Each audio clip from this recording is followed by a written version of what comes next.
লাল মানেই আমাদের সেই মনের সেই তাজা রক্ত, যে রক্তটা দিয়ে আমাদের আমাদের ছেলেরা এই যে রাজপথ রাঙায় দিয়ে গেছে, সেই রক্তের চিহ্ন এটা।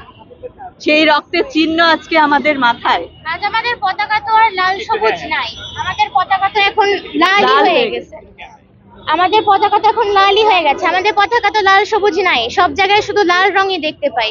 কই আমাদের যে এত জাস্টিস দেওয়া হবে, এত কিছু যে করা হবে, হাইকোর্ট যে নির্দেশ দিল, এই নির্দেশ দেওয়ার পরে আন্দোলনে নামার পরে কিভাবে পুলিশরা পারে আমাদের দেশের সব থেকে বড় সম্পদ, আমাদের দেশের মেরুদণ্ড শিক্ষা, যারা স্টুডেন্টরা, তাদেরকে মেরে ফেলতে? এরা তো আমাদের দেশের সব থেকে বড় সম্পদ। আপনারা আমাদেরকে জবাব দেন, আপনারা কোন যুক্তিতে আমার ভাই বোনদেরকে, আমার বড় এবং ছোট ভাই বোনদেরকে মেরে ফেলেছেন? এই যে 4 বছরের একটা বাচ্চা, 10 বছরের বাচ্চা, 11 বছরের বাচ্চা, এদের তো কোনো দোষ ছিল না। এদের কি দোষ ছিল যে এরা মরে গেল? এদেরকে এরকম ভাবে দেখেই মেরে দিল। এদেরকে এদের এদের কাছ থেকে তো কোনো প্রমাণ পাওয়া আমার যায়নি। ছেলে পুলিশকে ভালোবাসতো, পুলিশ হতে চাইতো, এখন চায় না।